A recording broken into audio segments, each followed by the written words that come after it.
Welcome to Story Tales. Please like this video and subscribe to Story Tales. I hope you enjoy the story. Let's begin. Wells Camden stood at the edge of the vineyard, watching the sun dip below the mountains. His fingers traced the small velvet box in his pocket, a habit he developed over the past week. The ring inside wasn't flashy, but it was perfect for Lakin. 3 carats, emerald cut, clean lines, just like their relationship. Or so he thought. I found it, he whispered to himself, pulling the box out and opening it. The diamond caught the last rays of sunlight.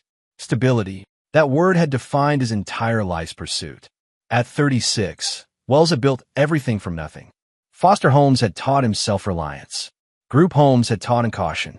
And the streets had taught him to plan meticulously. His phone buzzed. Lakin's name flashed across the screen, still at the office. Don't wait up. Big presentation tomorrow. Wells texted back, good luck. I'll be here when you finished it. He tucked the phone away and continued his walk through what would soon be their wedding venue, if she said yes.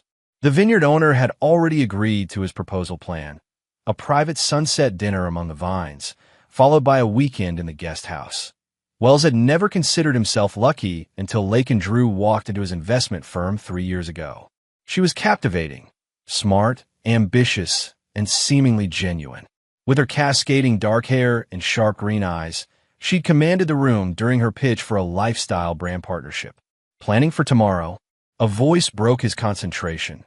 Wells turned to find Zadie Moss approaching, her practical boots crunching on the gravel path. As his closest friend and business partner, she was the only person who knew about the upcoming proposal.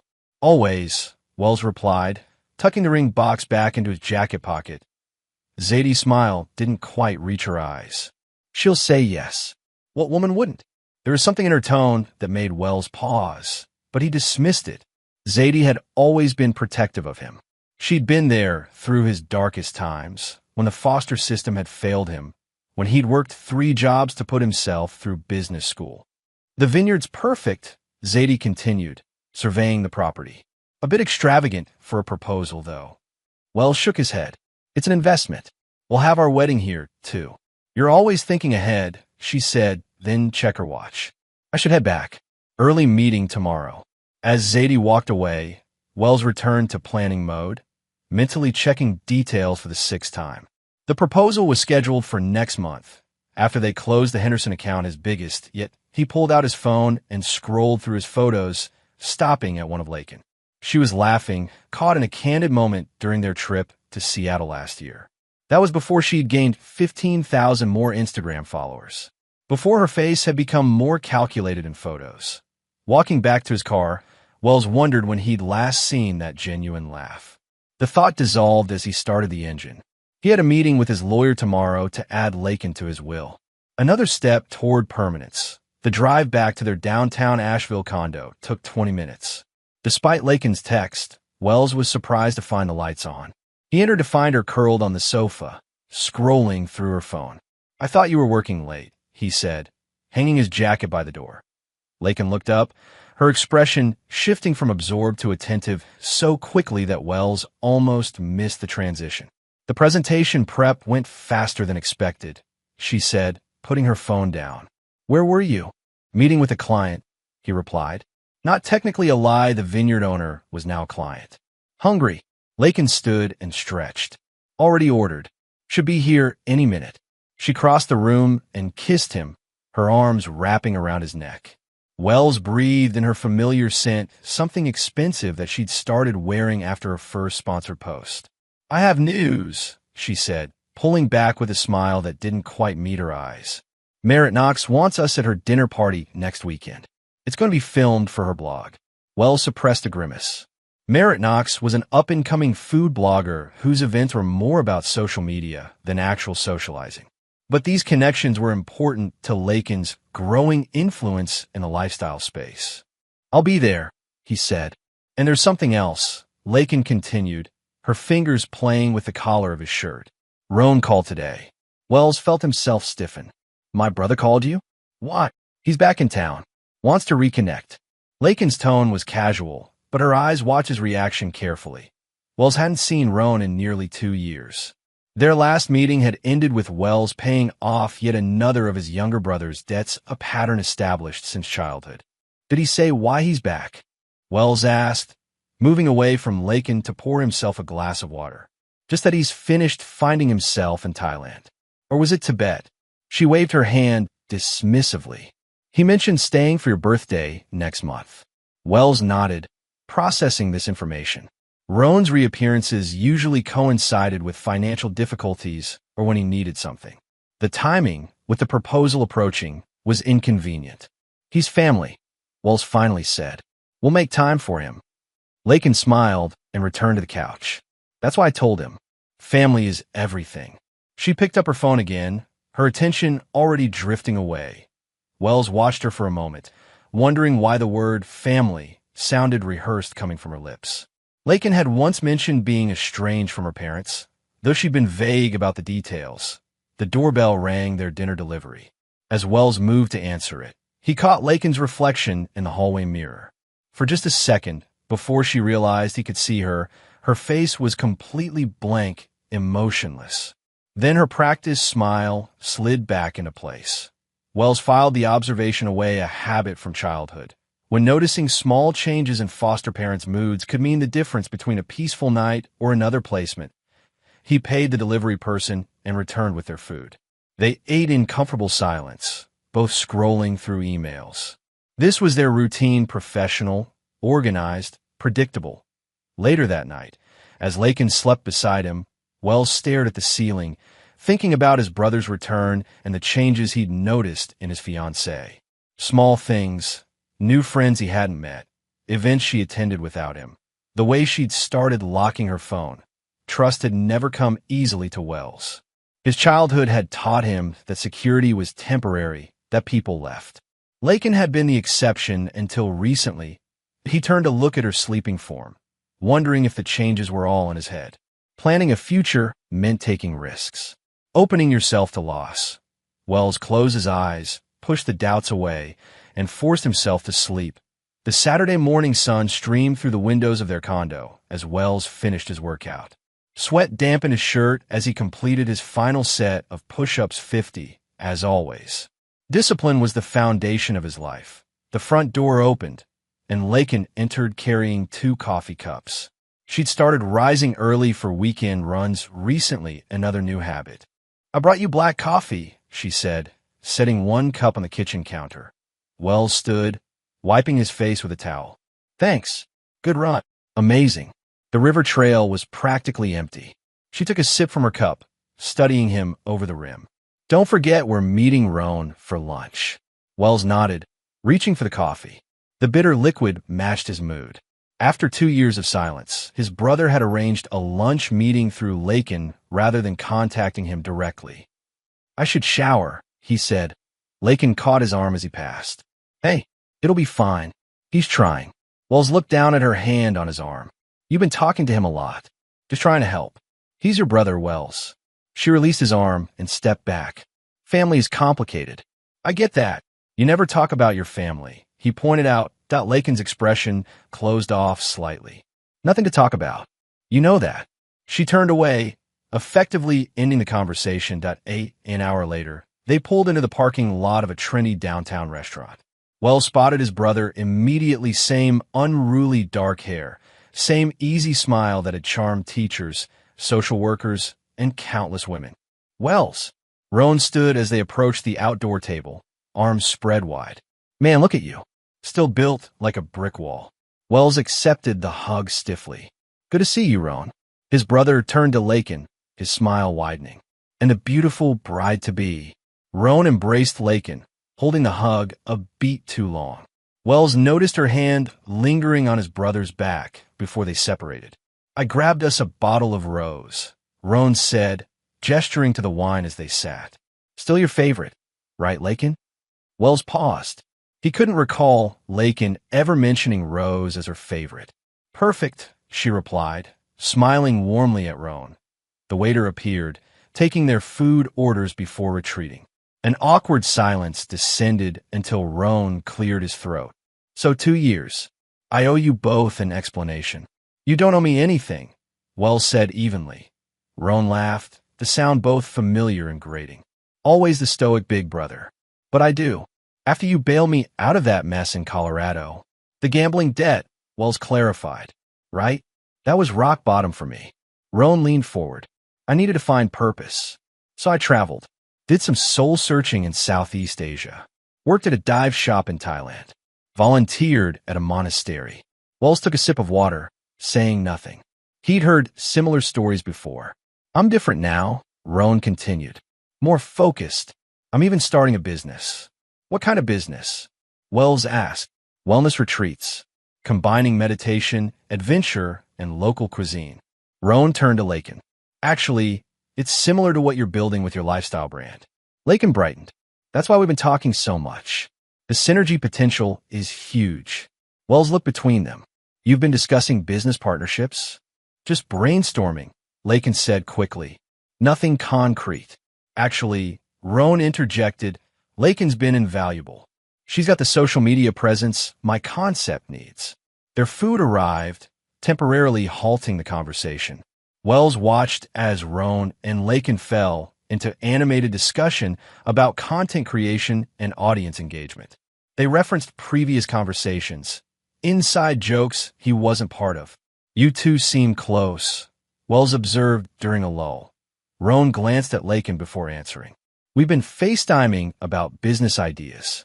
Lakin's been mentoring me. I didn't know that, Wells said, looking at his fiancée. Lakin shrugged. It didn't seem important to mention. Just helping family. The word family, again, wielded like a shield. Wells studied her face, searching for deception, but Lakin had already turned back to Roan. Tell Wells about your investor meeting, she prompted. As Roan launched into another story, Wells noticed how Lakin leaned toward his brother, how her laugh seemed more genuine than it had in months. Small details accumulated, her hand brushing Roan's when reaching for the wine, their shared glances when inside references were made. Halfway through lunch, Lakin's phone chimed. That's Merritt, she said, checking the message.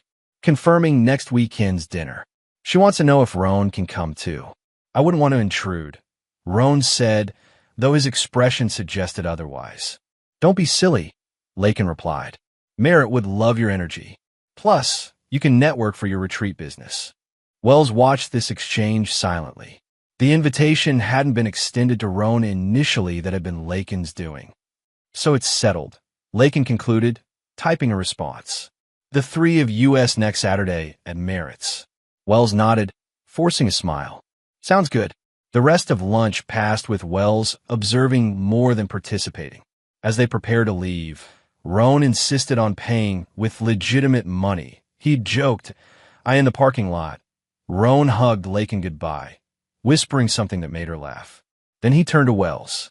Thanks for giving me another chance, brother. It means everything. Wells shook his hand. Everyone deserves a second chance. As they drove home, Lakin chatted enthusiastically about Roan's business ideas, how they could help him establish connections. He's really changed, she insisted. Don't you think? We'll see, Wells replied, keeping his eyes on the road. The next week brought more instances of Lakin and Roan's growing closeness. Wells would return from work to find them huddled over laptops at the dining table, planning content strategies. Twice, he overheard them laughing in the kitchen, their conversation stopping abruptly when he entered point one evening. Wells arrived home early to find them on the balcony, standing closer than necessary. Lakin's hand was on Roan's arm, her expression earnest. They jumped apart when the door slid open. You're home early, Lakin said, her smile too bright. Meeting ended sooner than expected, Wells replied, looking between them. What's going on? Showing Roan some potential retreat locations, Lakin said, holding up her tablet. Santorini has amazing light for photos. Wells nodded slowly. Santorini, where we talked about honeymooning. An awkward pause followed. I should go, Roan said, gathering his things. See you both Saturday at Merritt's. After Roan left, Lakin busied herself with dinner preparations, avoiding Wells' gaze. Is there something I should know? Wells finally asked. Lakin turned, her expression frustrated. Like what, Wells? What are you implying? You tell me. You've been spending a lot of time with my brother. for his business, for our family connection.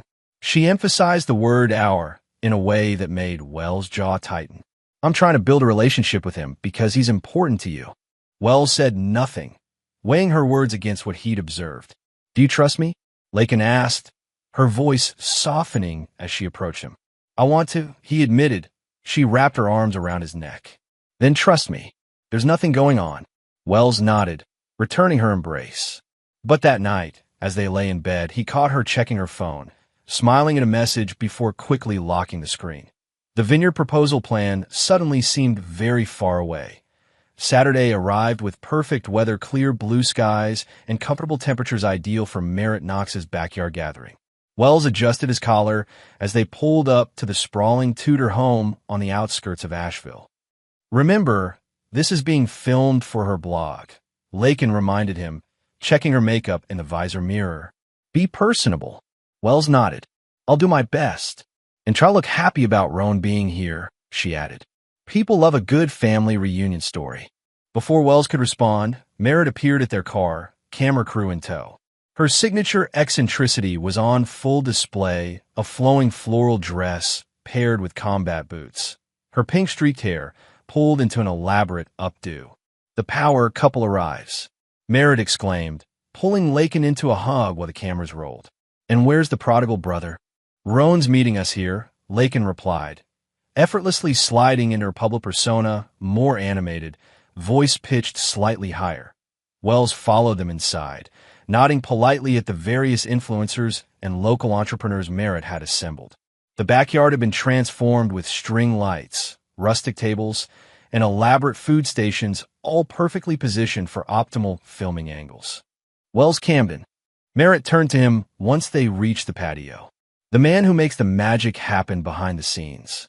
Without you, Lakin's brand would be just another pretty Instagram feed. Lakin's success is her own, Wells replied diplomatically. So modest. Merritt laughed, turning to the nearest camera. This is why power couples work, folks. Complementary energies. Lakin squeezed his arm, her silent signal that he'd said the right thing. Wells accepted a drink from a passing server, scanning the crowd for his brother. Roan arrived 20 minutes later, making an entrance that drew all eyes. He'd always had that ability to command attention simply by existing. Today, he was dressed more carefully than usual in a tailored blue shirt that Wells recognized as a brand Lakin had recently promoted. Sorry I'm late, Roan announced, embracing Merritt like an old friend though they'd never met. Traffic was brutal. Worth the wait, Merritt declared, visibly charmed. Everyone, this is Roan Camden, wellness entrepreneur and brother to our very own Wells. Wells noticed how Roan's introduction centered on his connection to them leveraging their established reputation. Some things hadn't changed. The gathering progressed with Merritt's carefully choreographed activities, a tour of her herb garden, a mixology demonstration, and finally, the main meal. Wells found himself seated between Lakin and Inez Landry, Lakin's former college roommate. Wells, Inez said quietly as the others engaged in louder conversations. It's been a while. Almost a year, he agreed. He'd always appreciated Inez's straightforward nature, no social media presence, no brand partnerships, just an academic passion for literature that had once aligned with Lakin's own interests. How's the English department? He asked. Thriving. Just got my book contract. Inez glanced past him to where Lakin was engaged in animated conversation with Roan across the table. And you? How's everything? Something in her tone suggested concern beyond casual interest. Good, Wells replied automatically. Busy with work. Inez nodded, studying him. You know, Wells, some people aren't who they present themselves to be, especially those skilled at crafting narratives. Before Wells could respond, Merritt tapped her glass, calling for everyone's attention. Before dessert, I believe our groom-to-be has something special planned. Wells froze. He hadn't planned anything, but all eyes turned to him expectantly, including Lakin's, though her expression held something unreadable. Merritt continued. Wells, we've set up the perfect moment for your wedding toast. The cameras are ready when you are. Understanding dawned. Merritt had misinterpreted something. Perhaps Lakin had mentioned their engagement, and Merritt had assumed a formal wedding announcement was planned for her event. Now everyone was waiting. Wells stood slowly, mind racing. The vineyard proposal was weeks away, but he could adapt. He reached for his wine glass, buying time to collect his thoughts. "First, I'd like to thank Merritt for bringing us all together," he began. Supportive murmurs circulated around the table. Wells caught Roan watching him with an odd expression, anticipation mixed with something else. "Lakin and I have been engaged for 6 months now," Wells continued, looking at his fiancée. "And in that time, I've been planning our future together. A future built on trust, loyalty, and honesty." He reached into his pocket, fingers brushing against his wallet where he kept a photo of them, not the ring, which was still hidden at home. But the gesture was enough to make several guests gasp in anticipation. "To new beginnings," Wells said, raising his glass, "and to keeping our promises." As the guests lifted their glasses, Lakin suddenly stood. The movement was abrupt, drawing all attention to her. Something in Wells' instincts flared in warning. "Actually," she said, her voice carrying clearly across the suddenly quiet gathering, "I have something to say." She moved away from the table, creating space. The camera crew adjusted, following her movement. Wells remained standing, glass still raised, as an inexplicable dread settled over him. "Wells is right about new beginnings," Lakin continued, "about trust and honesty, which is why I can't continue with something that doesn't feel right." Confused murmurs rippled through the guests. Wells lowered his glass slowly. "Lakin," he said quietly, "what are you doing?" She didn't look at him. Instead, her gaze fixed on Roan, who was now watching her with widening eyes. "The heart wants what it wants," Lakin announced. "And sometimes we have to be brave enough to admit when we've made a mistake." In one fluid motion that appeared spontaneous but struck Wells as rehearsed, Lakin moved in front of Roan's chair and dropped to one knee. Gasps erupted around the table. "Roan Camden," she said, loud enough for the cameras to catch every word. "From the moment you came back into our lives, I've been fighting this feeling. But I can't deny it anymore. You're the one I want to build a future with." Roan's shock appeared genuine for a split second before his expression shifted to emotion that matched the moment's theatricality. His eyes glistened with tears that seemed to appear on command. "Will you marry me?" Lakin finished, producing a small box from her pocket, a box Wells had never seen before. The silence that followed was absolute. Every eye moved between the 3 points of this unexpected triangle. Lakin on her knee, Roan with tears streaming down his face, and Wells completely still. Then Roan nodded, choking out a yes that broke the tension. The gathering erupted in confused exclamations and awkward applause as Roan pulled Lakin to her feet and into an embrace that crossed the line from affectionate to intimate. Wells stood motionless, watching this performance unfold. His mind registered details with hyperclarity. The way the cameras moved in for close-ups, how Merritt's initial shock transformed into delighted calculation at the content she'd just acquired, Inez's hand reaching toward him in silent support. Someone tried to speak to him, but Wells didn't hear the words. His focus narrowed to Lakin and Roan, still entangled, now kissing as though no one else existed, as though Wells himself had already disappeared. With deliberate control, Wells set his glass down on the table.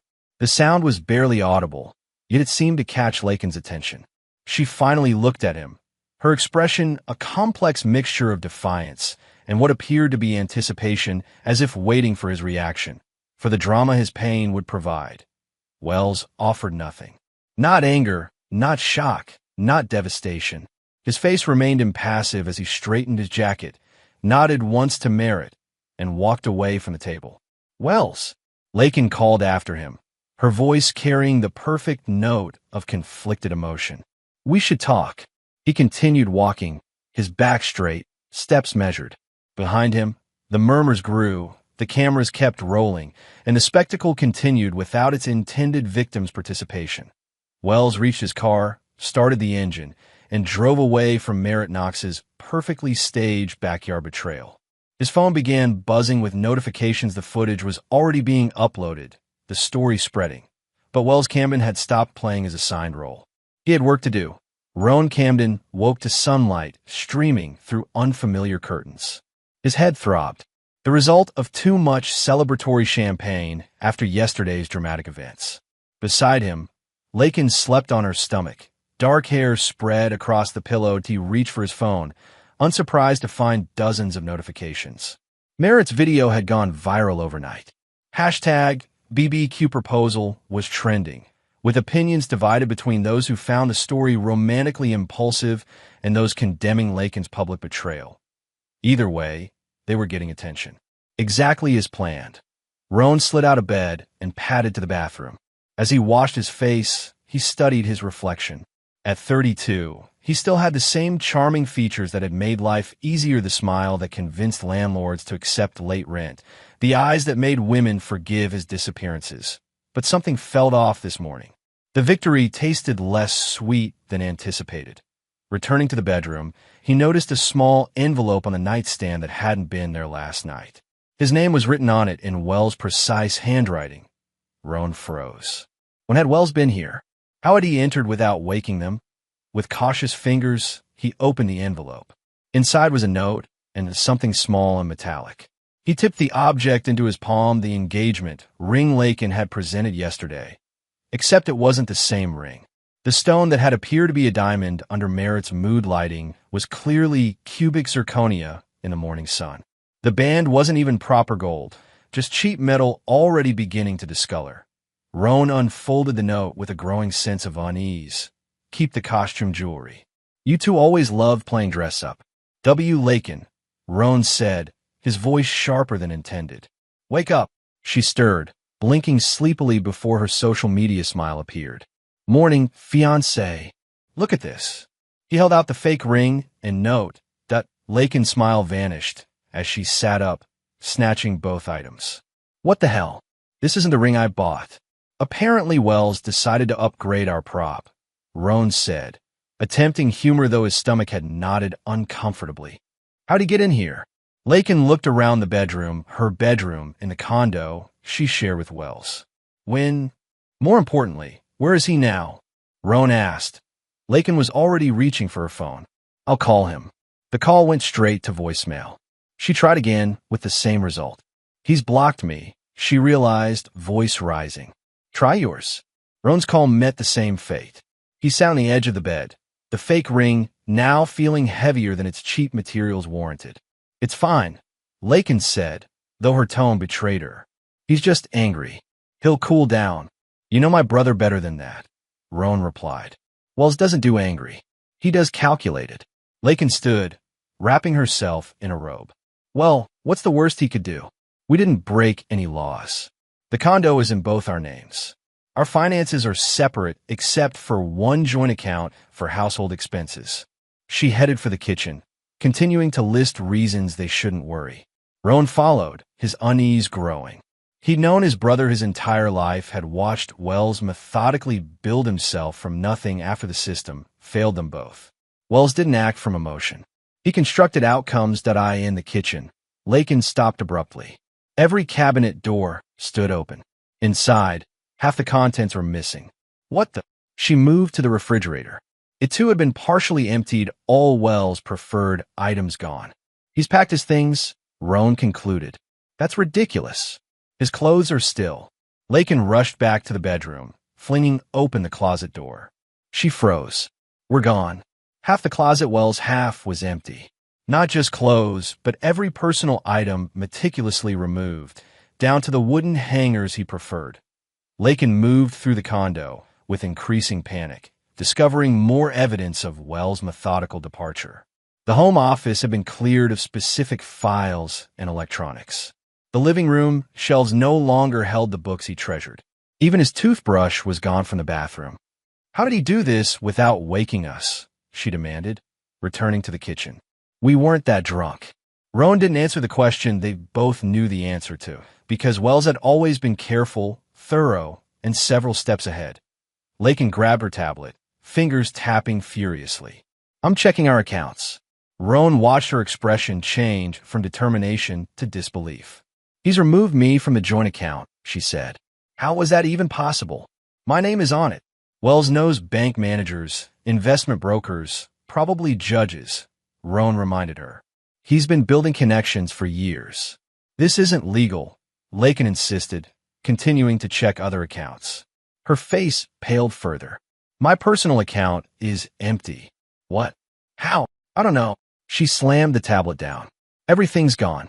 My savings, investment portfolio, everything. Roan felt sick. This wasn't the brother he remembered. Wells had always been the responsible one, the one who followed rules. My credit cards, Lakin whispered, fumbling with her wallet. She extracted a card and tapped a banking app. Cancelled. All of them. He can't do that, Roan said, but his conviction wavered. He did. Lakin's voice had taken on a hollow quality. Call Zadie. She'll know where he is. Roan tried Zadie Moss's number. Like Wells, she'd been part of his life since childhood, first as Wells' friend, later as his business partner. Zadie had always tolerated Roan's mistakes with the same exasperated affection as his brother. The number you have reached is no longer in service, an automated voice informed him. She changed her number, Roan reported. This is insane, Lakin muttered, pacing the kitchen. It was just a proposal. People break up all the time. Not like that, Roan countered. Not on camera. Not with the brother. Lakin shot him a venomous look. Whose side are you on? Yours, he replied automatically. But we need to understand what we're dealing with. She nodded, visibly pulling herself together. Right. Strategy. We need to capitalize on the attention while it's hot. Merritt's video is already at 500,000 views. We can leverage this for your retreat business and my lifestyle brand. Roan stared at her, thrown by the rapid pivot. That's what you're thinking about right now. What else should I think about? Wells will get over it. In the meantime, we have an opportunity. Something cold settled in Roan's stomach. For the first time, he considered whether his brother had been right to leave. Lakin grabbed her phone. I'm calling my sponsors. They'll want exclusive interviews about our whirlwind romance. As she dialed, Roan wandered back to the bedroom, picking up the fake ring and note. He read the message again. You two always loved playing dress-up. Wells knew. Maybe not the full extent of their plan, but enough. Enough to understand that the entire spontaneous proposal had been orchestrated for maximum exposure, a calculated move to boost Lakin's following and provide Roan with the investor attention his non-existent retreat business needed. What Wells couldn't have known was that the original plan hadn't included Roan actually being with Lakin. That part had evolved during their planning sessions, stolen kisses turning into something more complicated. From the kitchen, Roan heard Lakin's voice shift into its professional register as she connected with someone. She was already spinning their story, the unexpected connection, the impossible-to-deny attraction. Roan sat on the edge of the bed, turning the fake ring over in his fingers. He betrayed his brother, the one person who'd never given up on him, despite ample justification for a woman who was already strategizing how to monetize that betrayal. His phone buzzed with a text from an unknown number. He opened it to find a single sentence. You have 24 hours before the real story breaks. Choose your next move carefully. Attached was a screenshot of messages between Lakin and himself from 2 weeks ago, outlining the proposal plan in explicit detail that Roan's blood ran cold. He deleted the text immediately, though he knew it was pointless. Wells already had what he needed to in the kitchen. Lakin was still talking, her voice rising with excitement as she described potential sponsorship opportunities for their love story. Roan pocketed the fake ring, a prop in a performance that was rapidly spinning beyond his control.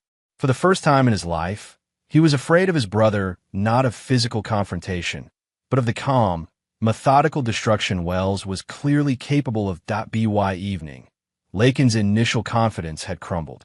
Her calls to sponsors had gone unanswered. Emails bounced back. Social media messages remained unread. It doesn't make sense, she said, pacing the living room where Roan sat nursing a bourbon. These people were begging for my endorsement last week. Roan said nothing. He'd spent the day alternating between checking his phone for further messages from Wells and helping Lakin try to access her accounts, all unsuccessfully. It's like I've been erased, Lakin continued. My bank claims they have no record of my accounts ever existing. That's impossible, Roan said, though he was no longer certain of anything. Tell that to the manager who just informed me that my signature doesn't match their records. Lakin collapsed onto the sofa. How is Wells doing this? Roan considered showing her the threatening text, but decided against it. He wasn't proud of his decision, but self-preservation had always been his default setting. We need to think practically, he said instead. What resources do you have that Wells can't touch? Lakin frowned. My sponsor products, I guess. I could sell them. And my followers, she added. They're still mine. I can use them too. Her words cut off as she checked her phone. What the hell? What now? My Instagram. It's gone. Her voice rose in panic. Not just logged out, completely gone. The account doesn't exist anymore. Roan moved to look over her shoulder as she frantically searched for her profile. It had indeed vanished, along with its 100,000 followers. Try your other platforms, he suggested. Each attempt revealed the same situation. Twitter, TikTok, her lifestyle blog, all erased as if they had never existed. This isn't happening, Lakin whispered, her composure finally cracking. He can't do this. Nobody can do this. But Roan was beginning to understand just how thoroughly Wells had prepared. His brother hadn't just walked away, he'd systematically dismantled Lakin's entire constructed reality. We need to find him, Lakin decided, standing abruptly. Confront him directly. And say what? Sorry we humiliated you on camera. Please give back the empire you built? Lakin glared at him. This isn't funny, Roan. He's destroyed my life's work in less than 24 hours. Your life's work. Roan repeated, a bitter edge entering his voice. You mean the brand you built using his connections? The platforms he helped you establish? The followers you gained through his business expertise? Whose side are you on? Lakin demanded for the second time that day. I told you yours, but I'm also trying to be realistic. Wells isn't some random ex-boyfriend you can manipulate. He's calculated this down to the minute. Lakin's phone rang the first incoming call all day. She lunged for it. Unknown number, she muttered before answering. Hello? Yes, this is she. Roan watched her expression shift from hopeful to confused to alarmed. What letter? I haven't sent any. No. There must be a mistake. She listened for several more seconds. Yes, I understand. Thank you for informing me. She ended the call, looking shell-shocked. What was that? Roan asked. The property management company. They received a notarized letter terminating my residency in this condo. Apparently, I was never on the lease. That's not possible. You lived here for 2 years. As his guest, legally speaking. Lakin laughed, a hollow sound devoid of humor. They're sending someone to change the locks tomorrow. I have until noon to remove my belongings. Roan tried to process this latest development. You can fight this. There are tenant rights. With what money? What lawyer? Lakin threw her hands up. I have nothing, Roan. Everything is gone. The reality of their situation was finally sinking in. Wells hadn't just left.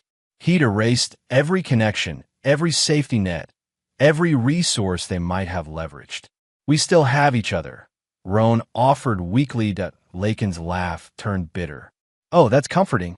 You're as broke as I am. The accusation stung, though it wasn't untrue. Roan had returned to Asheville with barely enough money for a month's rent. His business existed only in conversations and a hastily created website. We need to start packing, Lakin said, her voice flat. I refused to give him the satisfaction of having my things thrown into the street. As they began the depressing task of gathering her belongings, Roan's phone buzzed again. Another unknown number. Tick-tock, little brother. 18 hours left. Roan deleted the message immediately, but the damage was done. Wells was watching, counting down to something Roan couldn't predict but instinctively feared. Who was that? Lakin asked, noticing his expression. No one. Roan lied, resuming the packing. By midnight, they had filled Lakin's car with essential items. The question of where to go remained unanswered until Roan reluctantly suggested a budget motel on the outskirts of town, the only option they could afford with the cash they had on hand. As they drove through the darkened streets, Lakin finally broke down, tears streaming silently down her face. I had everything, she whispered. I was on the verge of securing a regional lifestyle contract. Another few months, and I would have been financially independent. Now it's all gone. Roan reached across to squeeze her hand, offering comfort he didn't entirely feel. Her words revealed priorities he hadn't fully understood until this moment. Lakin hadn't just betrayed Wells for Roan, she'd done it for the publicity, for the dramatic story that would elevate her brand. The motel was exactly as depressing as expected. One room, a queen bed, faded wallpaper, and the persistent smell of cigarettes despite the no-smoking sign. "We'll figure this out tomorrow," Roan said as they settled into the uncomfortable bed. Wells can't have thought of everything, but as sleep eluded him, Roan feared that was exactly what his brother had done. Morning brought no relief. Roan woke to find Lakin already dressed and frantically scrolling through her phone. "It's everywhere," she said without looking up. "What is?" he asked, voice rough with sleep. "Us. The barbecue proposal. But not how we planned." She turned the phone so he could see the screen that a blog post titled "The Queen in Shattered Glass" filled the display. The author, anonymous but writing with intimate knowledge, had published a detailed expose of Lakin's history. Every manipulation, every calculated relationship, every step of her social climbing was laid bare with damning specificity. "Who would?" Roan began, then stopped as realization dawned. "Inez Landry. My former roommate," Lakin confirmed, her voice hollow. "We had a falling out years ago when she accused me of stealing her boyfriend." She laughed bitterly. She was right, of course. Roan took the phone, scrolling through the post. The writer had receipts, screenshots of Lakin's private messages to previous boyfriends, documentation of her methodical approach to relationships as career advancement opportunities. "There's more," Lakin said, taking the phone back and opening another tab. This time, a video filled the screen. Zadie Moss, Wells' best friend, spoke directly to camera with calm precision.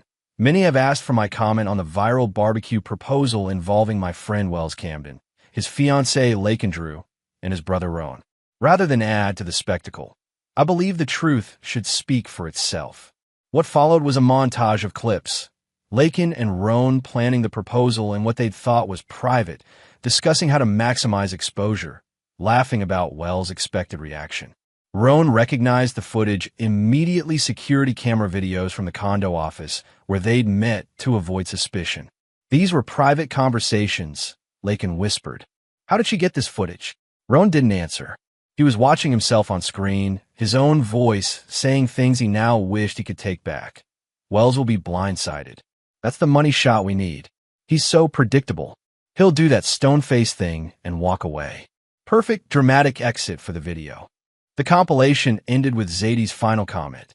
"Judge for yourselves. But know this, Wells Camden deserved better." Lakin threw the phone across the room. "That backstabbing witch. She was recording us the whole time." "Actually, I think Wells was," Roan said quietly. "The office where we met belongs to his investment firm. He probably has security cameras throughout the building. And he waited until now to release this." Lakin demanded, "Why not stop the proposal if he knew?" Roan had been wondering the same thing. The answer chilled him, because public humiliation was more effective than private confrontation. Wells had let them execute their plan so he could destroy them more thoroughly. Lakin retrieved her phone, checking other platforms. "It's on everything: Twitter, TikTok, all the local news sites. They're calling me the barbecue bride. What about your backup accounts?" Roan asked. He knew she maintained alternate profiles as a contingency plan. She'd bragged about her foresight during their plotting. "Suspended for suspicious activity," she reported. "Every single one. I can't even create new ones. My email addresses have been blacklisted." Roan checked his own phone, unsurprised to find his meager social presence similarly erased. Wells had been thorough. A notification appeared, another unknown number. "The truth will set you free. Or bury you." 12 hours remaining. He deleted it immediately, but the countdown continued to haunt him. What was coming when the clock hit 0? "We need to leave town," he suggested. "Start fresh somewhere else." Lakin looked at him with contempt. "With what money? What identification? My wallet is missing. So are my passport and birth certificate." "When did that happen?" "I don't know," she snapped. "But they're gone, along with everything else that matters." Roan checked his own wallet. His ID and credit cards remained, but he knew they were worthless now. Wells would have closed any accounts connected to his name. My sponsors, Lakin said suddenly, reaching for her phone again. Not all of them follow social media drama. Some might still. She stopped, reading something with increasing despair. What? Roan prompted. Email from Beauty Burst Cosmetics. They're terminating our partnership due to breach of moral clause. Same from Wellness Way and Fit Life. And she stopped, scrolling faster. All of them. Every sponsor I had. Roan watched as the last of her composure crumbled. Lakin had built her identity around her curated image, her influence, her partnerships. Without them, he wasn't sure who she was or if she knew either. It's over, she whispered. No, Roan insisted, trying to sound more confident than he felt. We'll figure something out. We always do. Lakin looked at him with new eyes, calculating, measuring his value in this altered landscape. What exactly do you bring to this situation, Roan? No money, no connections, no skills beyond your face and charm. How exactly are you helping me right now? Her words struck with precision. She was right, of course. Roan had spent his life trading on his appearance and personality, leveraging the opportunities they created without building anything substantial. Before he could respond, Lakin's phone chimed with a notification. Her expression shifted from contempt to confusion. It's from a law firm, she said, requesting my presence for questioning regarding fraudulent credit applications.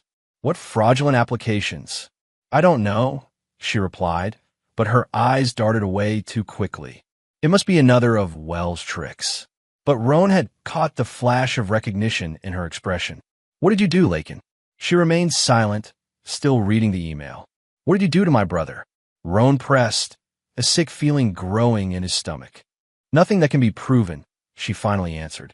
Just some credit accounts to build my business. His credit score was perfect and helped me secure better terms. You used his name without permission. He would have said no, she replied, as if that justified the action. Besides, I was making the payments. It wasn't hurting him. Roan stared at her, seeing clearly for the first time the person he'd chosen over his brother. How many accounts? 3 or 4, she admitted, then amended under his continued stare. Maybe 7. Did you forge his signature? Her silence was answer enough. Jesus, Lakin. That's fraud. Wells could have you arrested. He wouldn't dare, she snapped.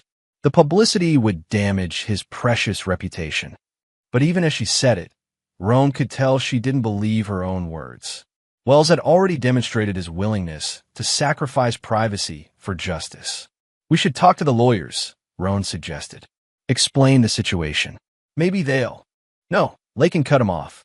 I'm not admitting to anything. It's my word against whatever evidence he claims to have. Something in her resolute denial convinced Roan that Wells had exactly the evidence needed.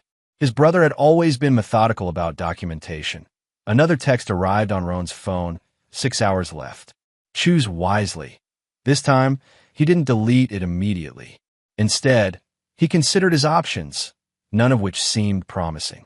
Stay with Lakin and face whatever Wells had planned. Or, I need some air, Roan said, grabbing his jacket. And food. I'll pick up something for both of us. Lakin barely acknowledged him, too absorbed in her collapsing digital presence to notice his hesitation at the door. Outside, Roan walked to the corner of the motel property, where he finally did what he should have done yesterday.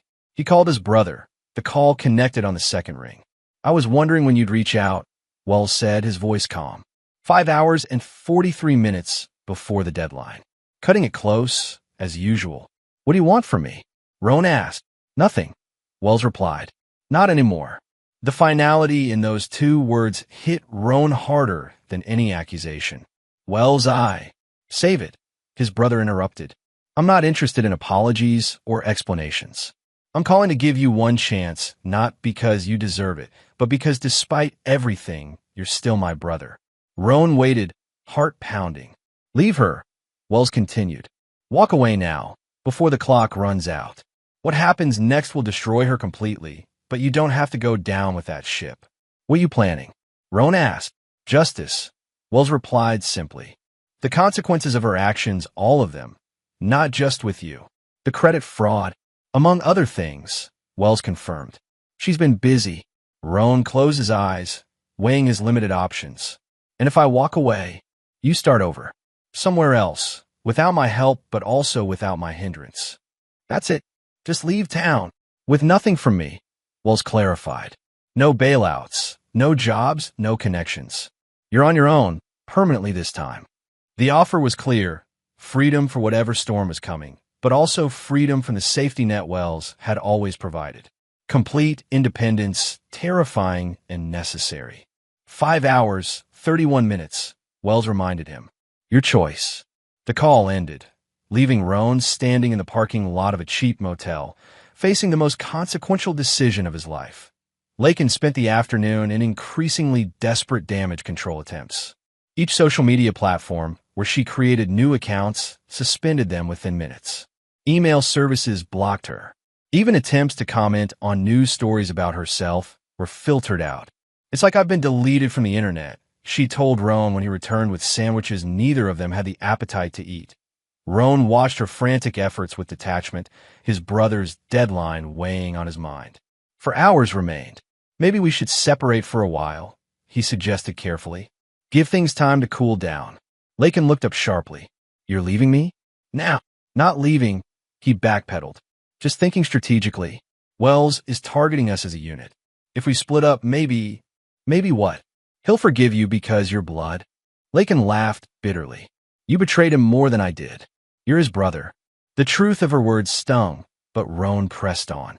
I'm just saying we might have better chances apart than together. Lakin studied him with new suspicion. You talked to him, didn't you? What? No, Don't lie to me, Roan. She stood, advancing on him. What did he offer you? A way back into his good graces? Money. Nothing, Roan insisted. He offered me nothing. It wasn't entirely a lie. Wells had indeed offered nothing, no help, no resources, just the absence of active destruction. Lakin seemed about to pursue the point when her phone rang. She checked the number, her expression shifting to hope. It's Beauty Burst, she said before answering. This is Lakin. Roan watched as she paced, her professional voice firmly in place as she attempted to salvage the relationship. Minutes passed, her responses becoming increasingly desperate. I understand your concerns, but there's more to the story. No, those videos don't show the full picture. A temporary setback, absolutely. Of course I value our partnership.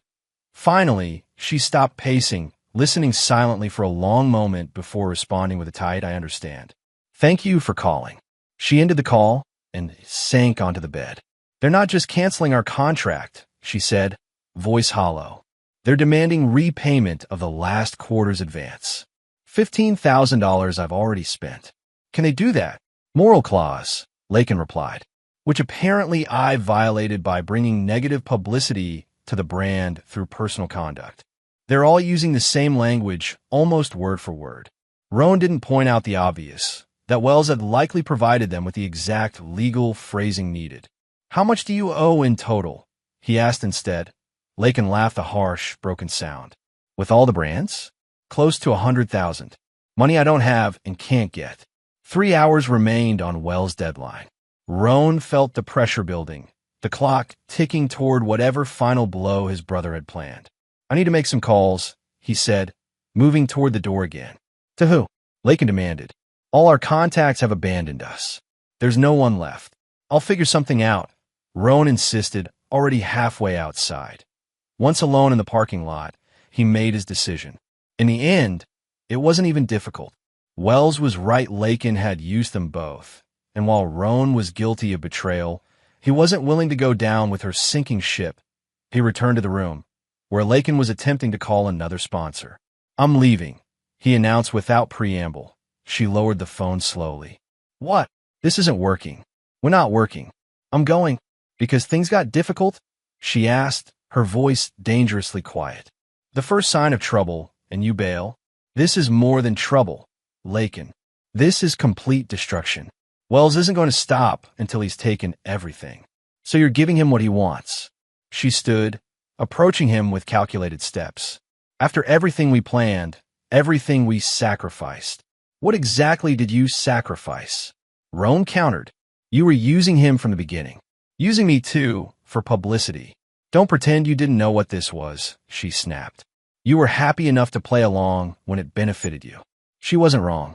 Roan had entered their arrangement with open eyes, willing to betray his brother for opportunity and attraction. The realization brought no comfort. I'm sorry, he said, meaning it. But I can't stay. Lakin's expression hardened. Fine, go. But don't expect a warm welcome when I rebuild from this. And I will rebuild. I hope you do, Roan replied, though he doubted it was possible.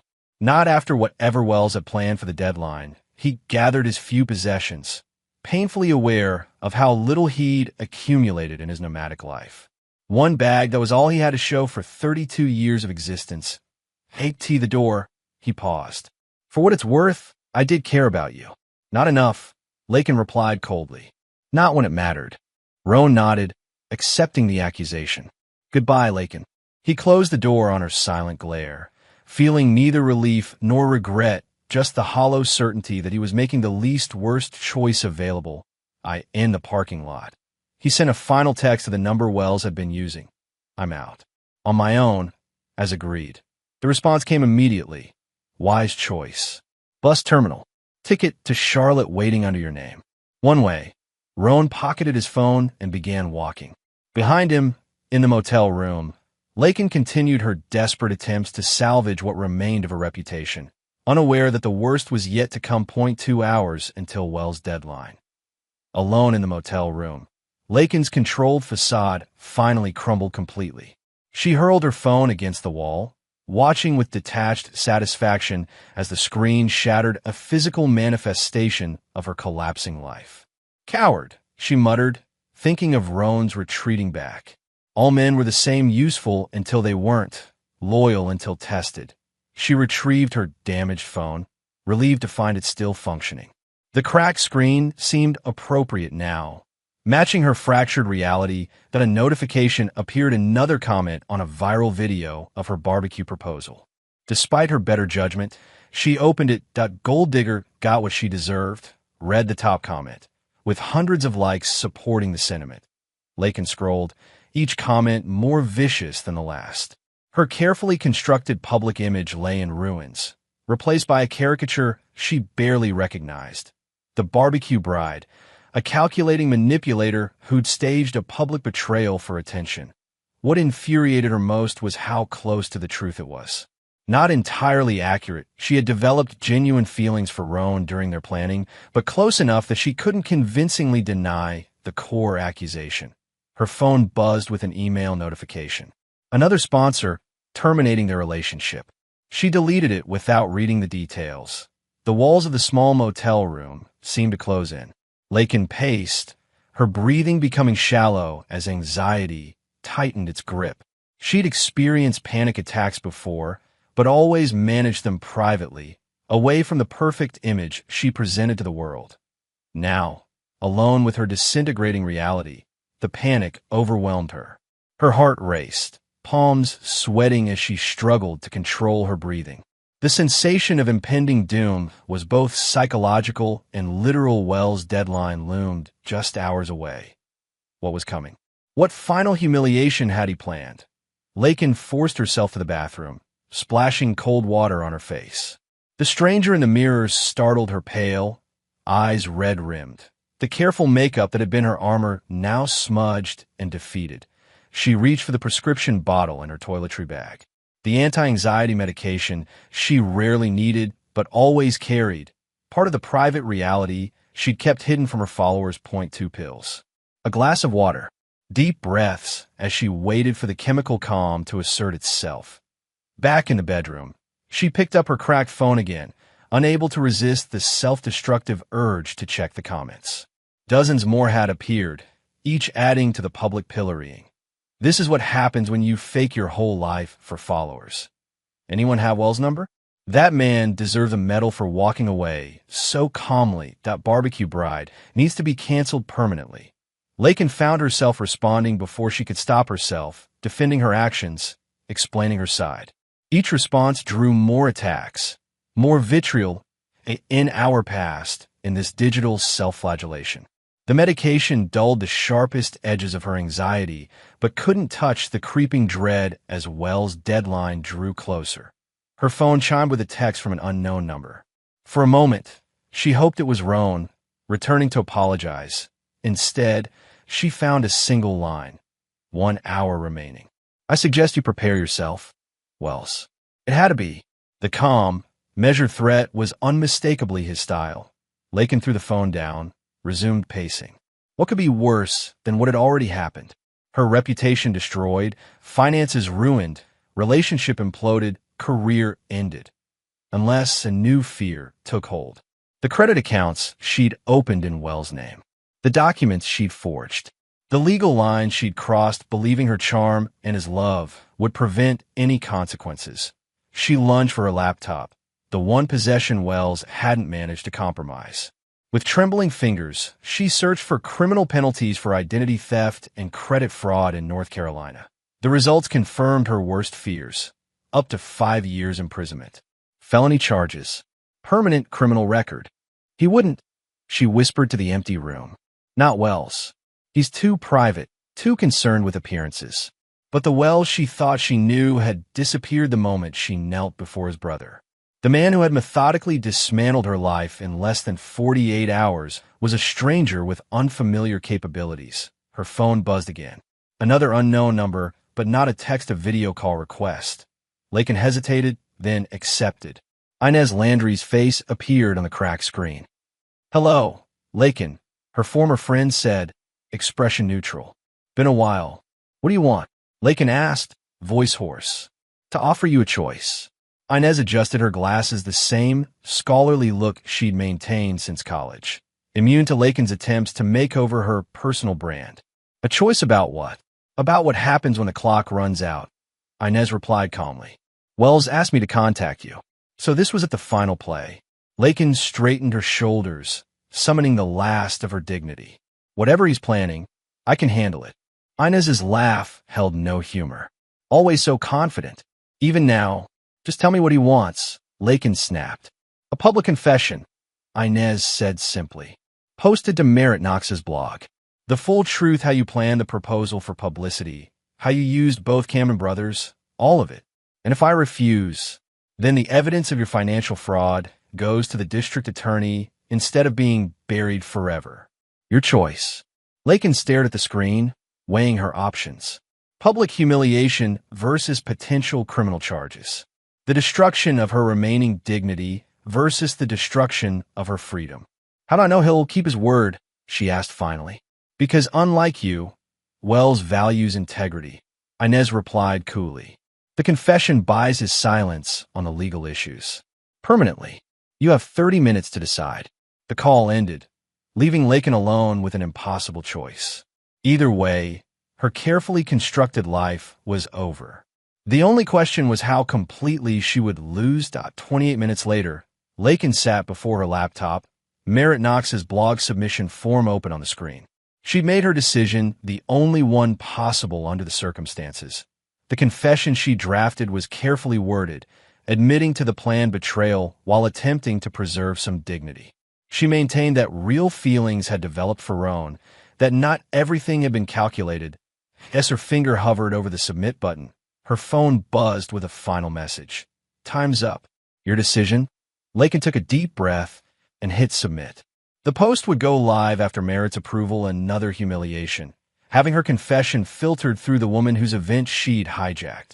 Confession submitted, she texted back. The response was immediate and chilling. Too late. Check your email. With growing dread, Lakin. With growing dread, Lakin opened her inbox to find a message from Wells' lawyer. Attached were documents detailing her financial fraud, correspondence with the district attorney's office, and a court date for her arraignment 2 weeks from today. No, she whispered, scrolling frantically through the legal paperwork. We had a deal. Her phone rang Inez again. Lakin answered, fury overtaking fear. You lied to me. He's pressing charges anyway. I didn't lie. Inez replied calmly. I delivered his message. But you missed the deadline, Lakin. By exactly 3 minutes. 3 minutes? That's insane. No one is that precise. Wells Camden is, Inez countered. You knew that about him. Precision. Attention to detail. Following through on exactly what he says he'll do. The truth of this statement hit Lakin with crushing force. Wells had always been meticulously precise in his work, his schedules, his promises. She had counted on his flexibility, his forgiveness, his love allowing her to bend his rigid nature. She had been catastrophically wrong. The legal proceedings will be public record, Inez continued. And your confession will still be published. Merritt is quite excited about the traffic it will bring. So you get both outcomes, criminal charges and public humiliation. Congratulations. The call ended. Lakin sat motionless, staring at the email, detailing her impending legal destruction. 3 minutes. Her life changed irrevocably because of 3 minutes. Or perhaps, more accurately, because of a decision made months ago to use Wells Camden as a stepping stone rather than a partner. To see his stability as a resource to be exploited rather than a gift to be treasured. Too late, Lakin understood what she had discarded. And exactly who she had underestimated. 3 months later, Wells Camden stood at the back of Courtroom B in the Buncombe County Courthouse, watching as Lakin Drew's lawsuit against him was systematically dismantled. Your Honor, as we've demonstrated, Ms. Drew was never legally added to the property deed, his attorney explained. Mr. Camden consulted with legal counsel before their engagement to ensure his assets remained protected. The judge, a woman in her 60s with shrewd eyes and thinning patience, nodded. And the joint account Ms. Drew claims entitled her to half its contents. Account records show Mr. Camden was the sole depositor for the 3 years of its existence. Ms. Drew made exactly 0 contributions. Wells maintained his neutral expression as Lakin turned in her seat, scanning the courtroom until she spotted him. Her glare held equal parts hatred and desperation. 3 months had transformed her, the designer clothes replaced by a modest department store suit, the perfect hair now dull and hastily styled. The confident posture collapsed into defeated tension. Their eyes met briefly before Wells looked away, focusing instead on the proceedings. He wasn't here for confrontation or satisfaction, only completion. Ms. Drew, the judge addressed Lakin directly. You've alleged emotional distress and request compensation of $500,000. On what grounds do you justify this amount? Lakin's attorney, clearly uncomfortable and likely working on a contingency basis, cleared his throat. Your Honor, my client suffered significant career damage and psychological trauma following Mr. Camden's systematic efforts to destroy her online presence and business relationships. Wells' attorney rose again. If I may, Your Honor, Ms. Drew's career damage resulted directly from her own recorded actions planning and executing a public betrayal of my client for the explicit purpose of gaining social media attention. We have submitted the video evidence demonstrating this premeditation. The judge reviewed the file before her, expression growing increasingly stern. I've seen the videos, counselor. Frankly, they don't paint your client in a sympathetic light. Lakin whispered urgently to her attorney, who looked increasingly uncomfortable as the conversation continued. Your Honor, Lakin's attorney finally said, regardless of the events that precipitated their separation, Mr. Camden took extraordinary measures to essentially erase my client from the digital landscape, causing demonstrable financial harm. Did your client have legal ownership of these accounts? The judge asked. Well, technically, yes or no, counselor. The accounts were created under service agreements that permitted termination at the platform's discretion. He admitted reluctantly. The judge nodded. And did Mr. Camden personally contact these platforms to request termination? Wells' attorney interjected. There is 0 evidence that my client directly contacted any social media company. Ms. Drew's accounts were suspended due to community guideline violations, specifically platform manipulation and inauthentic behavior. We've provided the termination notices. The judge reviewed the documents again before looking directly at Lakin. Ms. Drew, I find no legal basis for your claims. Mr. Camden appears to have protected his assets through entirely legal means. The loss of your social media presence resulted from your violation of platform policies. She turned to Wells' attorney. Now, regarding the countersuit for fraudulent credit applications, We're prepared to present evidence that Ms. Drew opened 7 credit accounts using Mr. Camden's personal information without his knowledge or consent, resulting in approximately $112,000 of unauthorized debt. Wells watched as Lakin's attorney placed a restraining hand on her arm, preventing her from standing. Their whispered conversation appeared heated. Finally, Lakin's attorney addressed the court. "Your Honor, in light of the evidence presented, my client wishes to withdraw her lawsuit against Mr. Camden." Noted, the judge replied. "In the countersuit, we maintain our position," Wells' attorney stated firmly. "Mr. Camden seeks full restitution of the fraudulently obtained funds, plus legal fees and damages." The proceedings continued for another hour, each piece of evidence further cementing Lakin's legal defeat.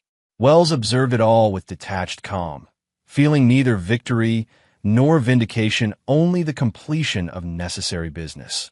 When the judge finally ruled, her decision was decisive. Case dismissed against Wells. Countersuit upheld with full damages awarded, plus legal fees.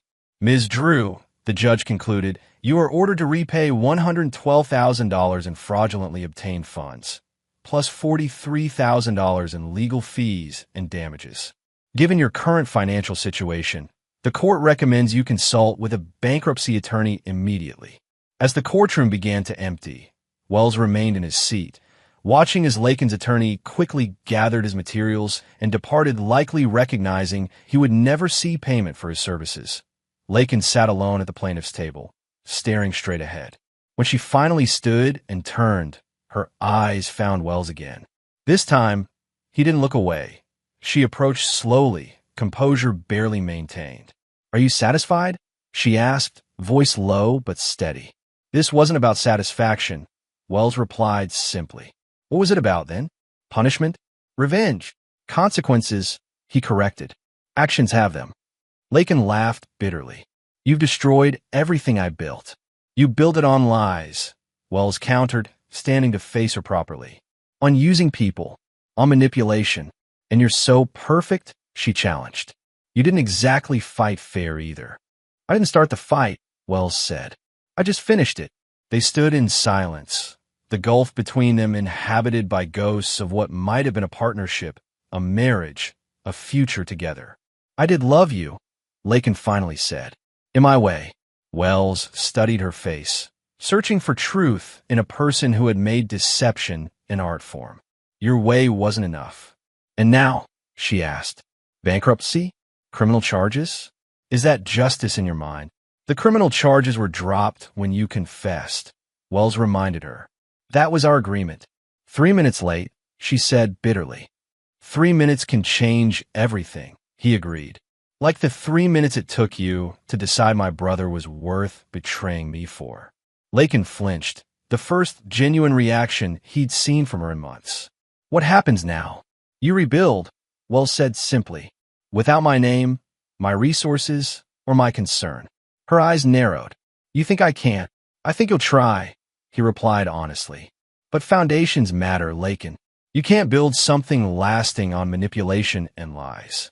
"Watch me," she whispered, defiance flickering in her eyes. Wells nodded once, acknowledging her challenge without accepting it. Then he turned and walked away, leaving Lakin Drew standing alone in the empty courtroom, broke, defeated, but evidently not broken. Outside, Zadie waited by his car, her expression questioning. "How was it necessary?" Wells replied, unlocking the vehicle. "Not pleasant." "Nothing about this has been pleasant," she agreed, sliding into the passenger seat. "Ready for phase 2? Wells started the engine, considering her question. The legal battle was concluded, justice served through proper channels. What remained was personal recovery, rebuilding his own foundation. "Yes," he finally said. "I think I am." 2 weeks after the courthouse confrontation, Lakin sat in her car, now her primary residence, scrolling through job listings on a library computer. Her bankruptcy filing was in process, her apartment long gone, her possessions reduced to what fit in the trunk and back seat. The fall from influencer to destitution had been swift and complete. Even her parents, estranged for years but aware of her public downfall, had refused contact when she'd finally swallowed her pride and reached out. Her phone, a prepaid model purchased with cash, chimed with a text message. Her heart jumped. Only one person still contacted her consistently. Opening the message, she found a single line from Roan. "You made me think I was the chosen one. Turns out I was the weapon." Lakin stared at the screen, confusion giving way to understanding. After 3 months of sporadic communication, promises of reuniting when things settled, plans for rebuilding together, Roan was cutting ties. She typed quickly. "What are you saying?" 3 dots appeared, disappeared, then reappeared. "Finally, I'm saying goodbye, Lakin. This isn't working." It never was. Anger flared, hot and immediate. "You're abandoning me now? After everything I've lost?" His response was delayed, but devastating when it came. "What exactly would I be staying for? The manipulation? The constant blame? You used me to hurt Wells, then used me as emotional support while you try to sue him. I'm done being used." That Lakin's hands shook as she typed. "We had a connection. Real feelings. Don't pretend otherwise. Maybe at some point. But not anymore. Good luck with everything." The finality of his message hit her like a physical blow. Roan, her last connection, her backup plan, her emotional safety net, was severing ties with the same casual ease he approached everything. "Where are you?" she demanded. "We should talk about this in person." In a response. "Roan? Nothing. At least tell me where you are." The silence stretched, becoming its own answer. Wherever Roan Camden was, he had moved beyond her reach, just like his brother. Lakin threw the phone onto the passenger seat, fighting back tears of frustration. How had everything collapsed so completely? 3 months ago, she'd been on the verge of regional influencer status, living in a luxury condo, engaged to a successful investment manager, with sponsorship deals worth thousands. Now she slept in her car, showered at the gym, and subsisted on fast food while applying for retail jobs under her legal name Lauren Daniels, identity she'd abandoned years ago in favor of the more distinctive Lakin Drew. Her phone chimed again. She snatched it up, hoping Roan had reconsidered. Instead, she found a notification from a gossip blog she still monitored, Camden Brothers. Where are they now? Exclusive update on barbecue bride triangle. With masochistic compulsion, Lakin opened the link. The article featured a recent photo of Wells in a tailored suit, looking more relaxed than she'd ever seen him, standing beside Zadie Moss at some business function. The caption identified him as rising investment star and regional philanthropist Wells Camden.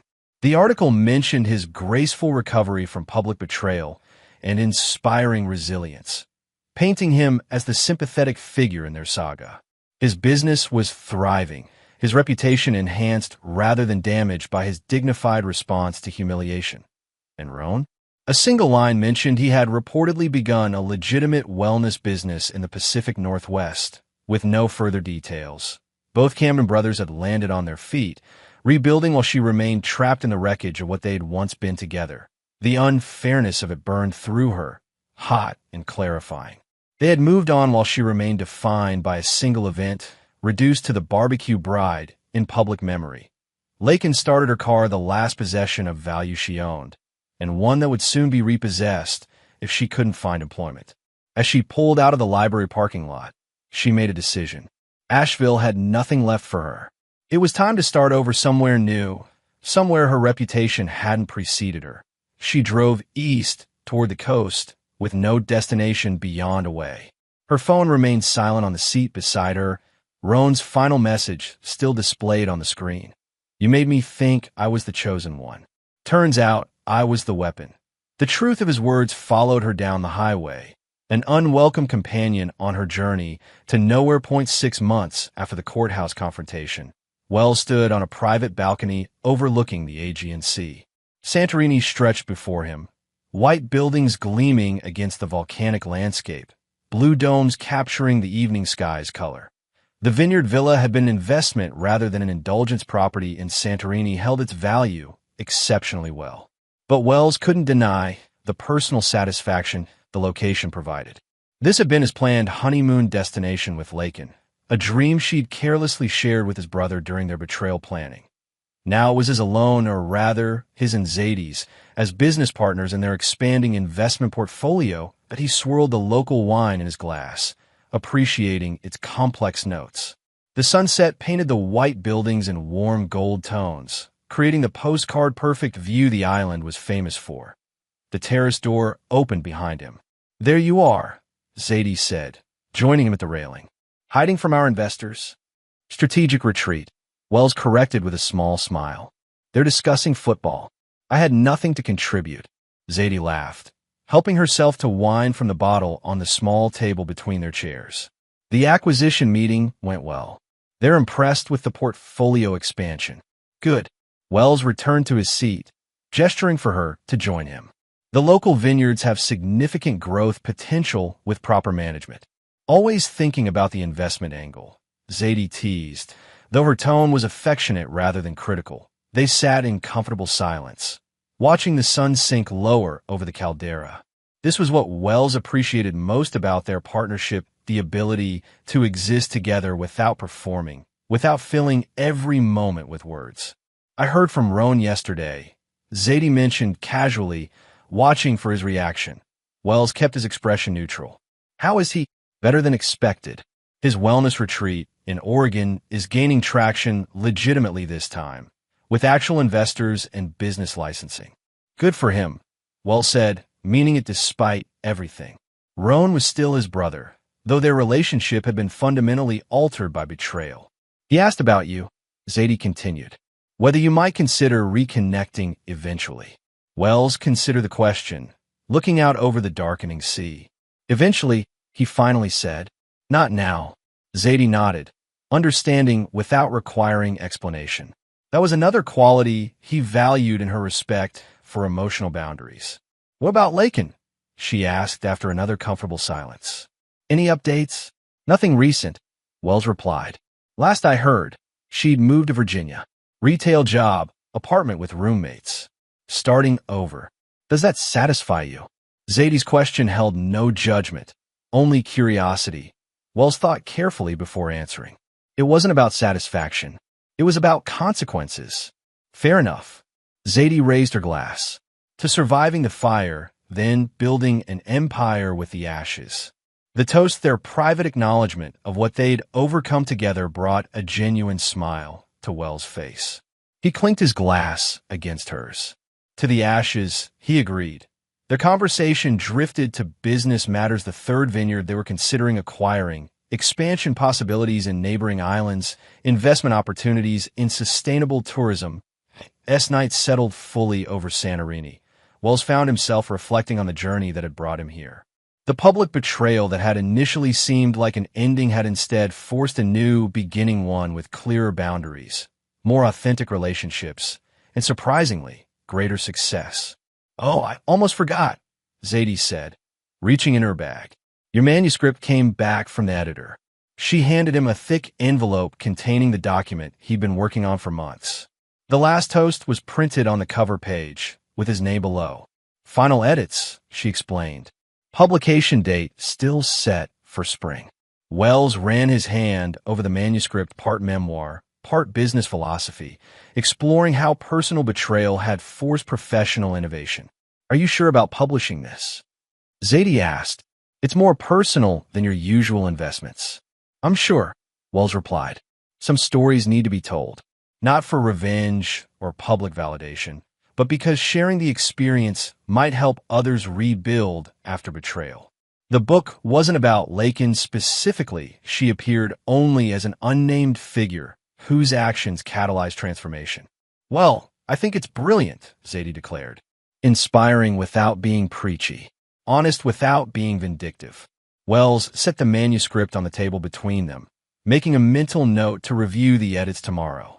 Tonight was for appreciation of the view, the wine, the company, and the peace he'd fought to reclaim.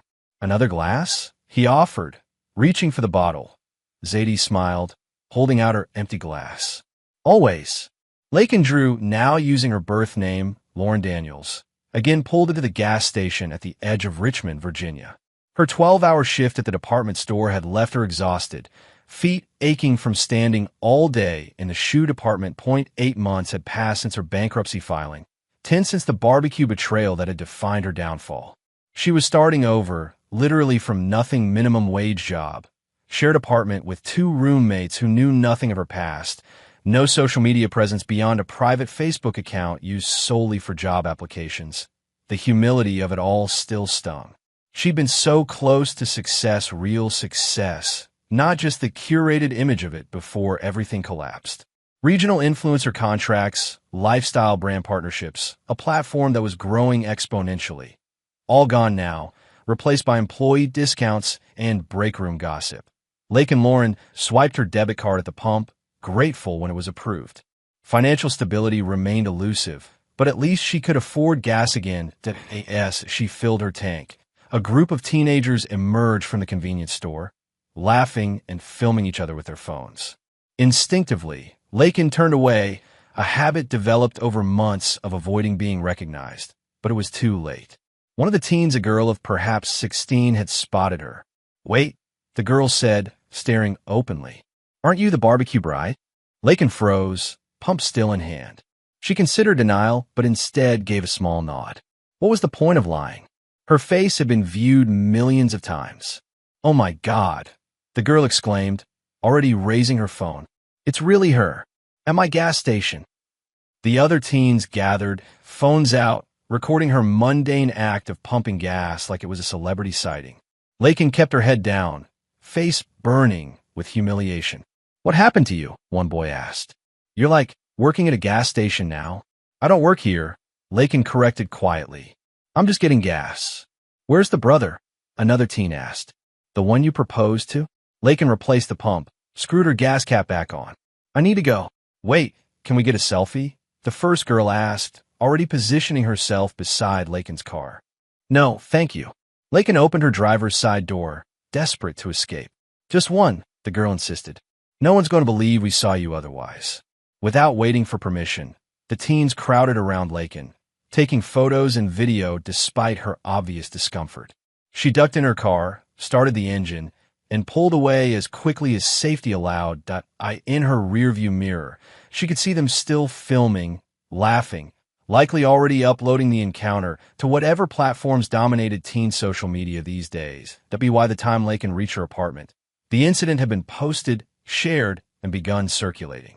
Her phone, the same prepaid model she'd purchased months ago, pinged with a notification from an old friend who still occasionally checked, "Did I ask this you?" The message contained a link to a TikTok video titled "From Viral Queen to Gas Station Worker: The Fall of Lakin Drew."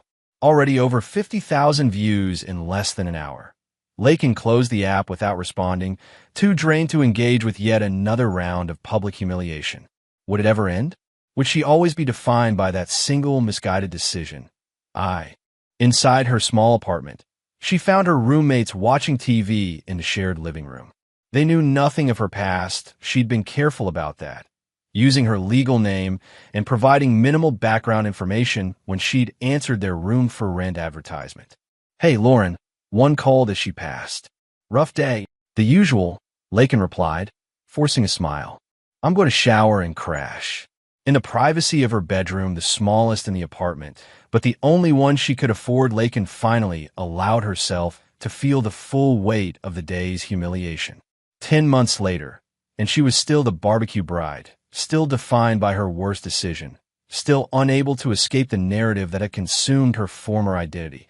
She pulled out her laptop, a basic model purchased with her first paycheck, and hesitated before opening a browser window. Against her better judgment, she searched her own name. The teen's video was indeed trending, already picked up by several gossip sites. Alongside it were older stories: her bankruptcy, her failed lawsuit against Wells, her disappearance from social media. And there, in the related section, was a new headline that made her heart stop. Wells Camden's The Last Toast tops NYT bestseller list. Memoir of recovery from public betrayal resonates with readers. The accompanying photo showed Wells at a book signing, looking confident and successful. Beside him stood Zadie Moss, her hand resting comfortably on his shoulder in a gesture that suggested more than business partnership. Lakin clicked the article, masochistic curiosity overriding self-preservation.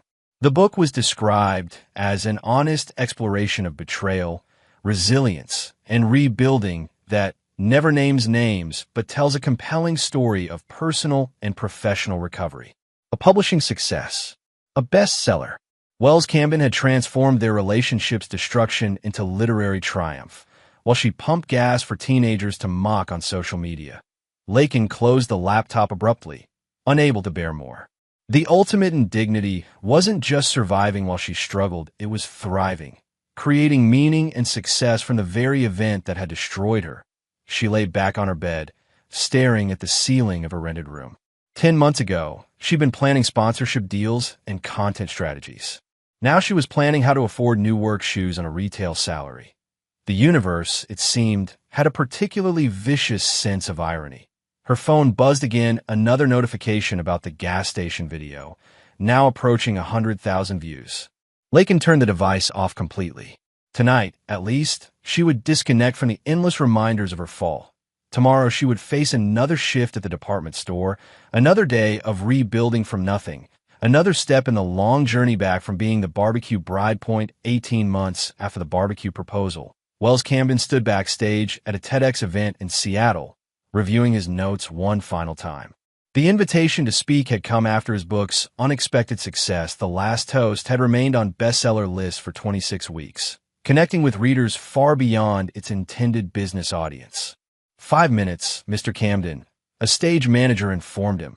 Wells nodded, tucking his note cards away. He wouldn't need them.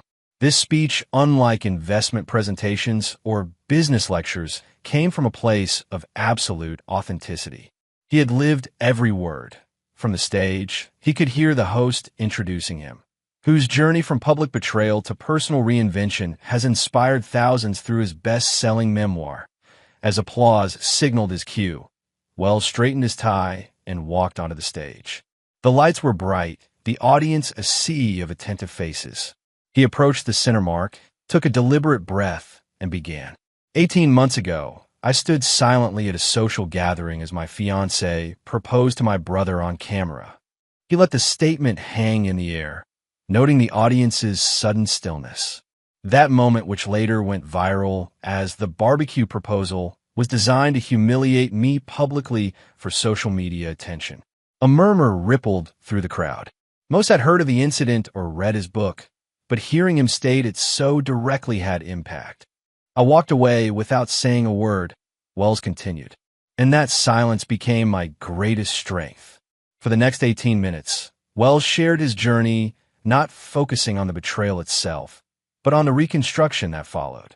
How public humiliation had forced him to rebuild with intention rather than habit.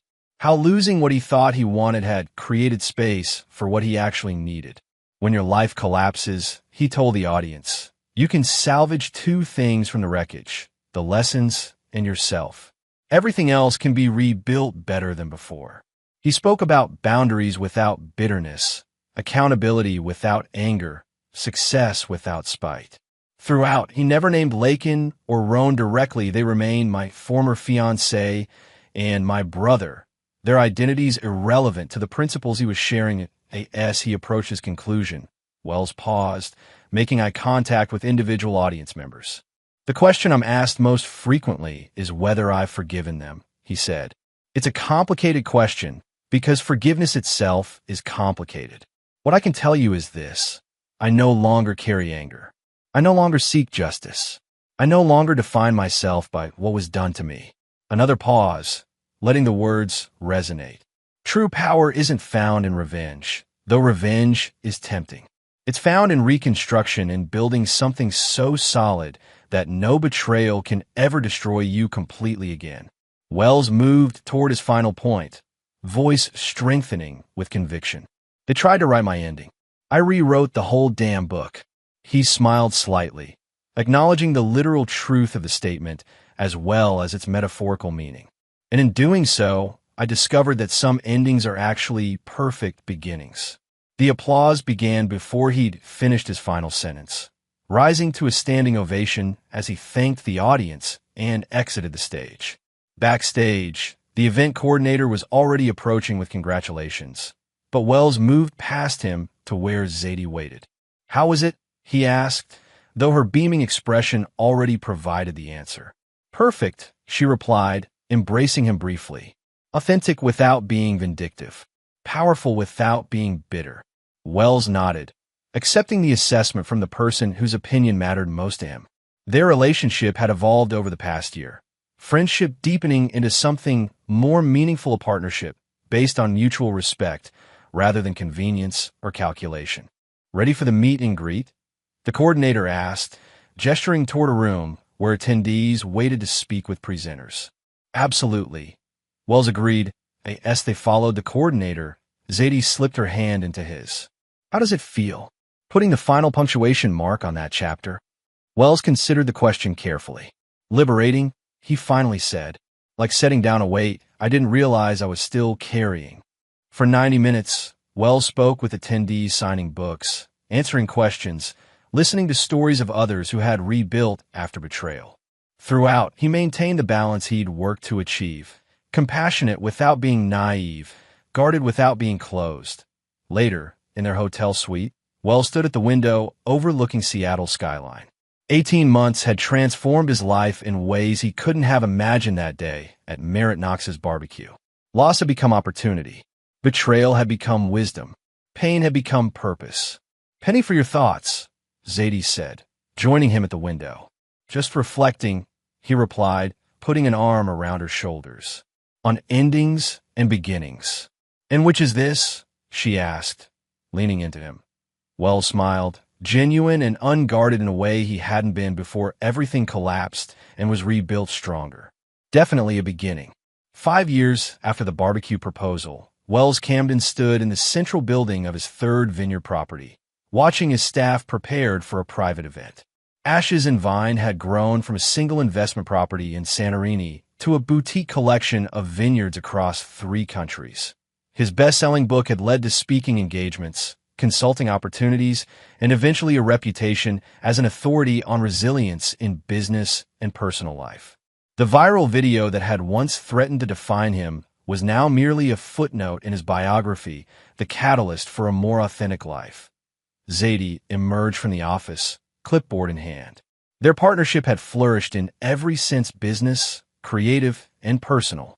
Their wedding 2 years ago had been private, attended only by close friends and Wells' brother Roan, with whom he had cautiously rebuilt a relationship. "The investors are arriving in 20 minutes, she informed him. "The 2028 vintage is ready for tasting." Wells nodded, adjusting a place setting at the central table. "And the special bottle?" Zadie smiled. "Right here." She produced an elegant bottle with a custom label, the Last Toast 5th Anniversary Edition.